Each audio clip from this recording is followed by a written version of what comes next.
أيوة نعم، معك حرامي الأطفال. في ولد صغير عندكم بغلبكم وما برد عليكم. بدكم نيجي نخطفه؟ لأنه أنا سامع صوت إزعاج. مظبوط هذا الحكي؟ طيب رجع ألعابه ولا لساتهم على الأرض؟ شو اسمه؟ تمام تمام. قديش عمره؟ ما بصير هيك، صار كبير ولسه بغلبكم؟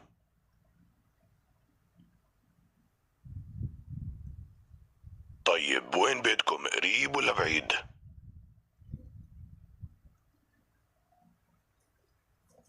أنا اللي بعرفه إنه شاطر وبسمع الكلام. ليش صاير بغلب هيك؟